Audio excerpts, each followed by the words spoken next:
اور آپ کو میں ٹرک بتاؤں، ٹرک کیسے جانتے ہیں؟ ان کے بڑے بڑے موٹے موٹے مرید ہوتے ہیں، دروازے بنے رہتے ہیں مخصوص، ٹھیک ہے؟ جب باہر کوئی آتا ہے بابا سے ملنے کے لیے تو انہوں نے پہلے سے الاؤڈ کیے ہوتے ہیں، دیکھو اس دروازے سے وہ آئے گا جو کسی لڑکی کے اوپر یا کسی عورت کے اوپر عاشق ہوگا، ہے نا، اس کو اس دروازے سے بھیجنا۔ کسی کو کوئی مطلب بیٹا بیٹی مانگنے کے لیے آئے گا، اس کو اس دروازے سے واپس ڈالنا۔ کوئی اپنا کسی مصیبت زدہ، یعنی غرض مخصوص ہوتی ہے، دروازے مخصوص ہوتے ہیں۔ بابا اندر بیٹھا ہوتا ہے، وہ دروازے پورے اس کے سامنے ہوتے ہیں۔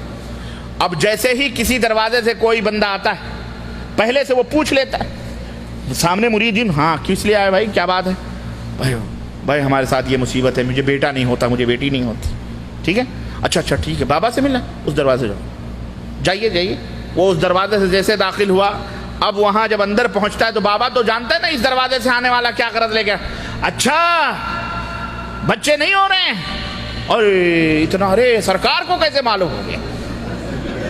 اور سرکار پہلے ہی سے فٹ کیے ہوئے بیٹھے ہوئے ہیں۔ سمجھ رہے ہیں کہ نہیں سمجھ رہے ہیں؟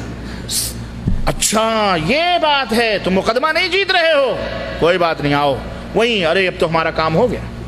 یہ ڈھونگی پاکھنڈی ولایت کی چادریں اوڑھ کر، مسلمانی شکل و صورتیں رکھ کر، قادری چشتی نقشبندی سہروردی پتہ نہیں کیا کیا صوفیوں کے ڈانڈے ملا کر کے، اے امت نبی کے، اے امت محمد صلی اللہ علیہ وسلم کے لوگوں، اے میری ماں بہنوں اور میرے دوستو، اللہ کی قسم یہ سارے شعبدے باز پاکھنڈی شیاطین ہیں، یہ اللہ کے اولیاء نہیں، یہ اللہ کے دشمن ہیں، دین اسلام کے دشمن ہیں۔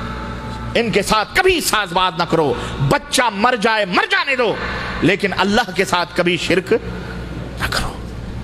یاد رکھو اللہ تعالیٰ تمام گناہوں، سود کو، چوری کو، چکاری کو اللہ چاہے معاف کر دے، سنو کھلے لفظوں میں، لیکن اگر اللہ معاف نہیں کرے گا تو شرک کو، اس لیے توبہ کرو اللہ تعالیٰ سے۔ یہ سارے ازار مدار توڑ دو، محلے، گلیاں، شہر جہاں بھی ہو، ہندوستان میں ہو، پاکستان میں ہو، بنگلہ دیش میں ہو، کر دو بم بلاس، خلاص، ختم کرو ان کو۔ یہ جب تک ان کی پوجا پاٹ ختم نہیں ہوگی، رب کی رحمتیں کبھی نازل ہو سکتی نہیں۔ یہ یاد رکھو، یہ سبق ہے، سبق ہے۔ اللہ کے حبیب صلی اللہ علیہ وسلم نے اسی سعودی عرب کے اندر کتنے قبے، کتنے مزار، سیدہ بی بی کا قبہ، حضرت علی کا قبہ، حضرت علی کے تو نہ جانے کتنے قبے بنے، ہے کہ نہیں؟ نہ جانے کتنے قبے بنے، سب لوگ بنا کے پوج رہے ہیں، الو بنا رہے ہیں۔ ہمارے ہاں منہ مبارک ہے تو بالے مبارک ہے تو نقش مبارک ہے تو شملے مبارک ہے تو امامے مبارک ہے، اس کے نام سے لوگ دکھا کے پیٹ پال رہے ہیں، کھا پی رہے ہیں، پھول چڑھا رہے ہیں، نذرانے چڑھا رہے ہیں۔ یہ سب خرافات، سب بدعقیدگی کے مظاہر ہیں، یہ سب کافروں غیر مسلموں سے آئی ہوئی چیزیں۔ اس لیے اسلام ان تمام چونچلے بازیوں کا نام نہیں، اسلام صاف ستھرا دین ہے جو آسمان سے آیا ہے، جو اللہ نے اپنے حبیب حضرت محمد الرسول اللہ صلی اللہ علیہ وسلم کو بنا دیا۔ تو یہ بہت بڑی دعوت ہے اللہ تبارک تعالیٰ نے کی طرف سے، حدیث قدسی ہے کہ اے آدم کے بیٹو، مجھ سے قیامت کے دن اگر تم نے اس حال میں ملاقات کیا ہے کہ زمین بھر کر کے تمہارے پاس گناہ ہیں لیکن تم نے میرے ساتھ کسی کو شریک نہیں کیا ہے، تو میں تیرے تمام گناہوں کو نیکیوں میں تبدیل کر دوں گا، تجھے جنت میں داخل۔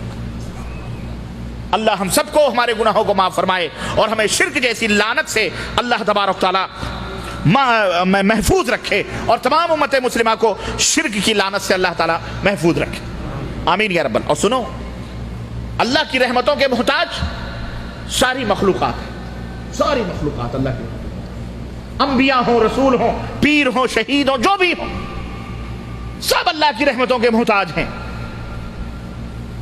حضرت سلیمان علیہ السلام، آپ کو پتا ہے ان کی حکمرانی مشرق سے لے کر مغرب تک پوری روئے زمین پر اللہ تعالیٰ نے انہیں بادشاہ بنایا ہوا تھا۔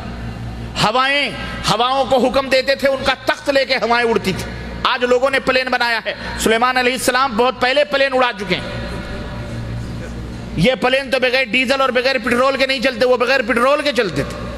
ہاں اللہ تعالیٰ نے قرآن کریم میں اس پلین کا ذکر فرمایا، کیا کیا نہیں ہے، یہ لوہے لکڑ جوڑ کر پلین بناتے، وہ تو تخت تھا، پورا تخت ہی ہوا لے کے چلتی تھی۔ تو حضرت سلیمان علیہ السلام بارش نہیں ہو رہی، ان کے دور میں بارش نہیں ہو رہی. اب برسات کے مالک تو حضرت سلیمان نہیں تھے. اللہ تعالیٰ بھئی اگر کسی کو کوئی حکومت کوئی حکمرانی دے دے کیا مطلب کہ وہ جو چاہے کرے؟ ایسا تو نہیں ہو سکتا. جتنی چیزیں ان کے اختیار میں اللہ نے دی ہیں وہ اتنی چیز کے ہیں، بقیہ چیزوں کے تو مالک نہیں.